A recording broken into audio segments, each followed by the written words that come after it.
My comfort is not important. Do I want to lean back? You want to sit however you want to sit. That's good. It's very natural. That's right. Just don't move your body, just your lips. No. Say something funny. No, actually, you can move or gesture as you want to. I noticed with both Herb and I, we both started out kind of like a talking statue. Sort of. Right. Okay.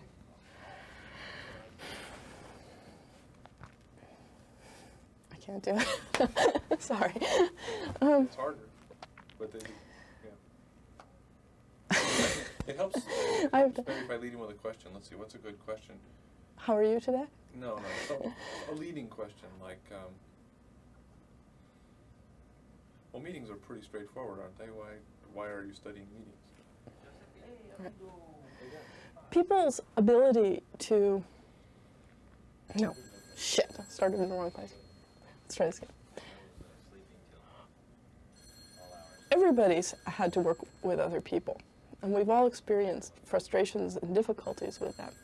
However, it turns out that if we look at what actually goes on in meeting situations, the surprise isn't that people have difficulties. The surprise is that we manage to work so well together. I think the way they want to do this is they'll just kind of roll, and we'll talk. You'll blow it five or so 6 times. But just kind of. Okay.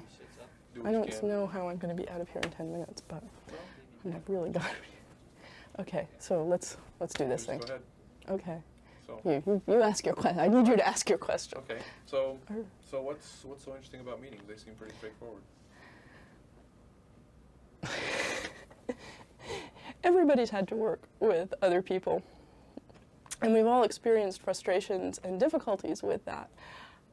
However, when we study actual meetings, the remarkable thing isn't that people have difficulty, it's rather that we succeed so much of the time, considering the incredible complexity of what's going on. People have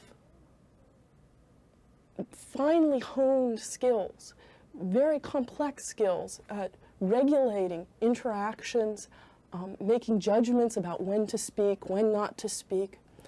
For complex design situations of the kind that we're interested in, we need to be able to make sure that people can use all their resources, not just their resources as experts, but also their resources as people. That was pretty good. Actually, do I have to do that again? Did I do that 3 or 4 times again? Maybe it didn't start out so. Why did I do it? How do you feel about that? I think I didn't. I think I.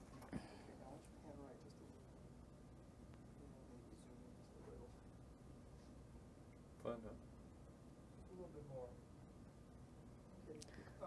Okay. One more suggestion. If you could talk to Greg, and Greg, if you could nod and respond. Then it will make me be more conversational. Okay. I think so. And also, what was happening before is you were occasionally glancing at the camera. Oh, should I not look at the camera? Well, okay. It's okay a few times, but somehow it got split about 50-50 where you were talking to the camera half the time. Yeah, I think you were trying to talk to the camera, but Okay. actually you should go ahead and try to talk the to message to me is a little confusing because I'm not sure if you're talking to, I'm not sure Who I'm talking to. Okay. So Well, I'll talk to you, Greg. Okay, so Are we we're going? rolling. Tell me your problems. So meetings don't seem that complicated. What's interesting about it? Well, everybody has had to work with other people before, and we've all experienced frustrations and difficulties with that. But when you actually study real people in real meeting situations, you find that the remarkable thing is not that we have difficulties working with one another, but rather that we succeed so much of the time. People have very finely developed skills at regulating interactions. Should I start that again because of the phone? Oh well, because I interrupted it anyway. So, okay, No, you should definitely let's start again, right? Okay. If we hear a phone ring or something, Should is that I really stop? being picked up? And maybe it doesn't matter. I think actually you should ignore it because it's not particularly loud on the tape, but Okay. I must admit phones in this hallway are pretty loud. Let's start again. Yeah, just kind of try to ignore it anyway. I mean, I know it's hard. So. Okay. Right. So what's so interesting about meetings? Seems pretty straightforward. Everybody has experience working with other people, and everybody's experienced frustration and difficulty working with other people. However, when you study real people in real meetings, what you discover is that the remarkable thing, the surprise, is not that people have difficulty working with one another, but rather that they succeed so much of the time. People have incredibly finely developed skills at regulating interaction, at deciding who says what when. When we're talking about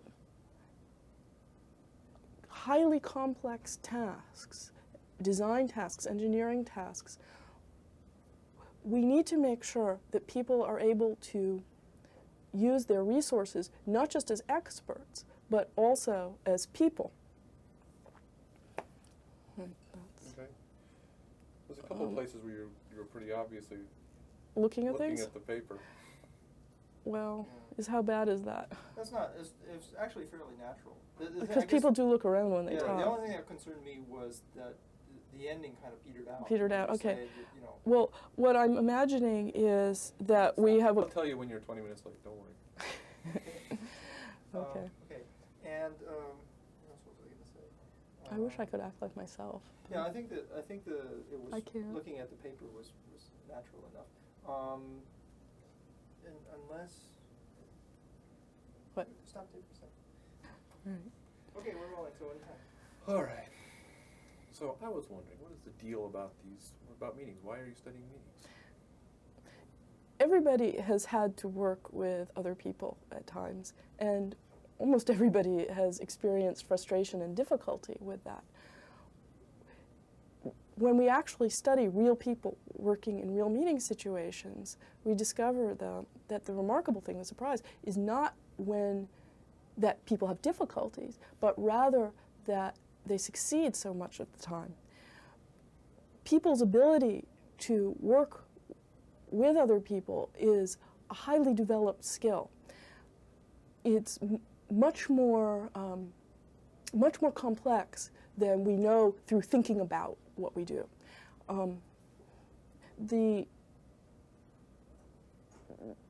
In working with one another, we draw upon a whole set of resources that has to do with being people as opposed to, for instance, being experts in a domain.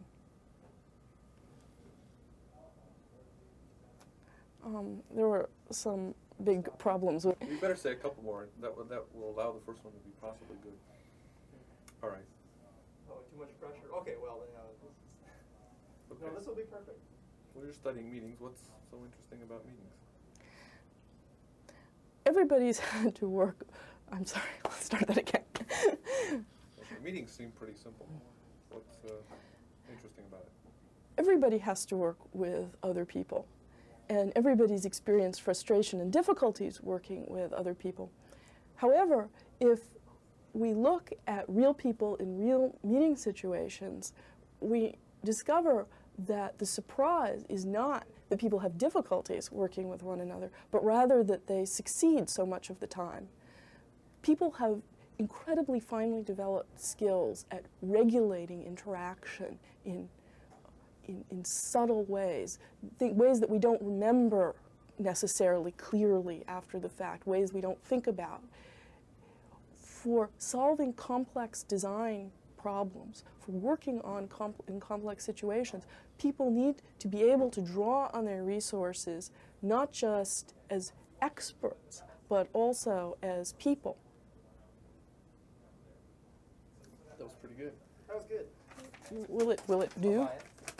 You think so? Want to take a quick look at it, or? Oh, well, if I look at it, I'll just vomit. Why don't you look at it and tell me whether I need to do it again?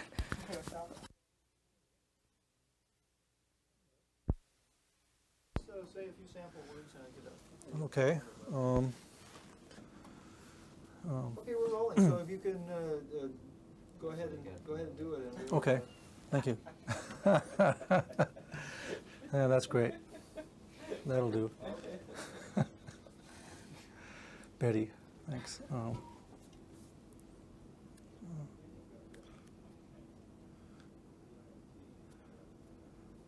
So you guys are ready out there? Are you Yep, still we're ready? rolling. Okay. Can you take that petty boop out of here? That's just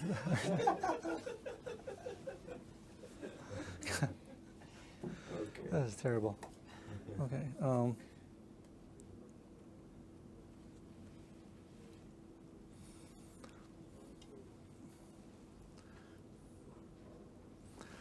Much of the earlier work at Xerox Palo Alto Research Center, no.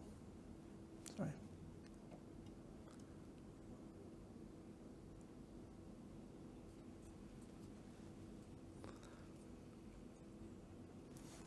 Okay.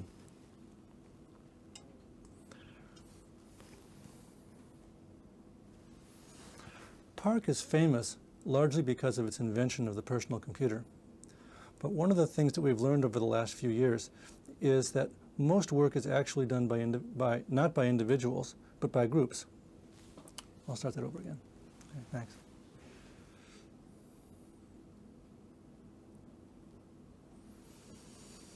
PARC is well known largely because of its invention of the personal computer. But one of the things we've learned over the last few years is that most work is actually done by groups. We think now of group work as being something which takes place over periods of time on projects, as something which takes place during meetings when people are working to bring their ideas together, as something which takes place over a distance when people are working over a telephone. Part of our mission at PARC has been to investigate how new technologies can change work life. And to this end, we have several projects studying the nature of collaboration. New technology can change the shape of collaboration, but does it work? This is leading us to a variety of questions about how does group work take place now? How can we study its effects? And what are the effects of the new technologies that we're inventing? Okay, I'll be ready to go again in just a second. Mark, Yes. I suggest don't lean down like this. You look like... Okay.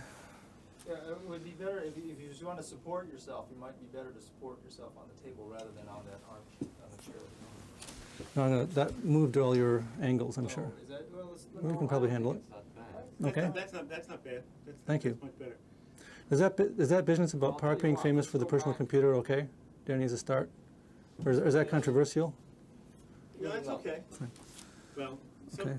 but be careful also about sort of looking down a lot at the notes. Okay.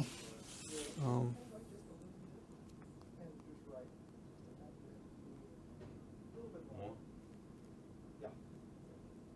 Okay, we're ready and rolling. Okay.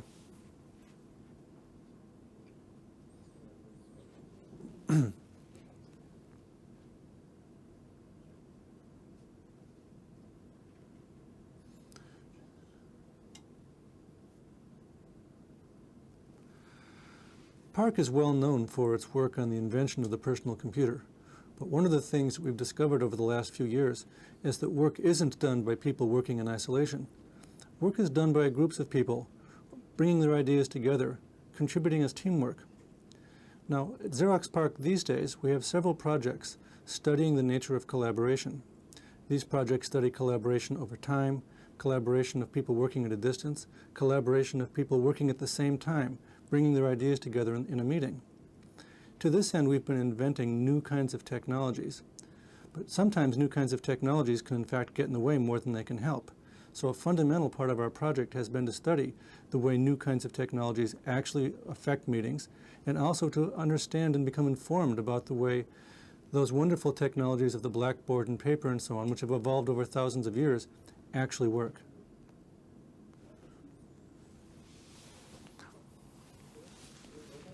That looked pretty good. Okay. Did you feel like you said what you wanted to say? Okay. Probably one or two times more, then you've got a collection of them. Okay. Yeah, they're pretty smooth. I mean, I think they're actually going. I think I'm talking too fast. So I'm going to slow down a little.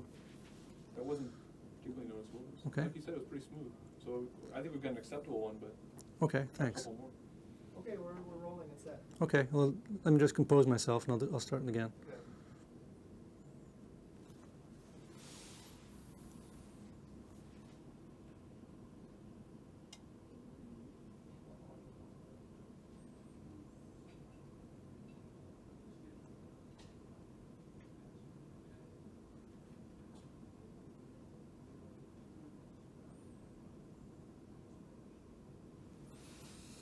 PARC is well known for its work on the invention of the personal computer, but much work we've discovered, try again. We've discovered.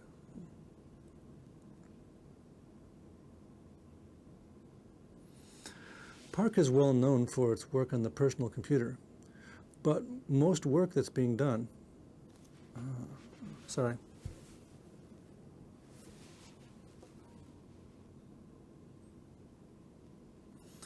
PARC is well known for the invention of the personal computer, but most work that people do isn't done by people who are working alone, personally, in their office. Thanks, Greg. What? Nothing. Just teasing. I can hear the chuckles out there as I'm stuttering away. No, actually, we can't really hear you out here. Oh. But we can turn it up if you want. We're watching your lips. When they stop moving, we...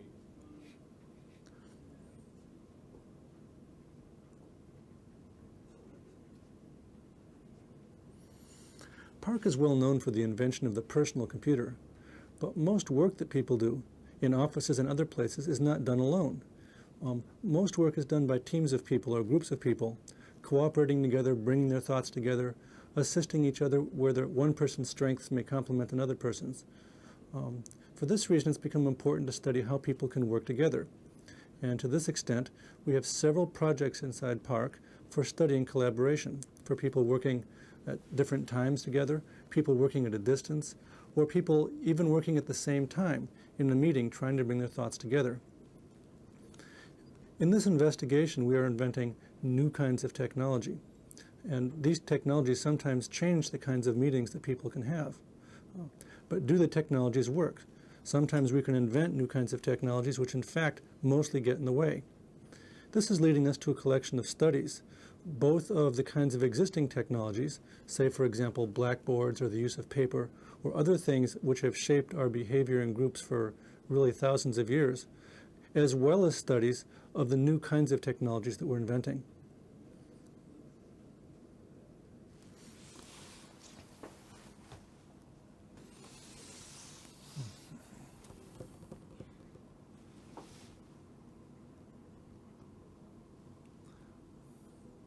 Okay, we're all set. Okay, thanks.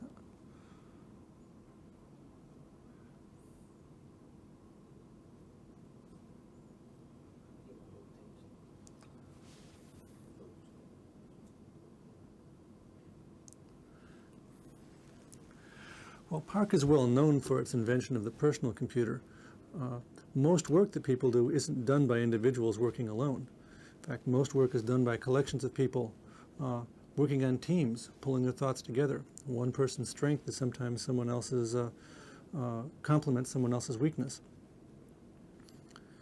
Okay, I'm going to start that again.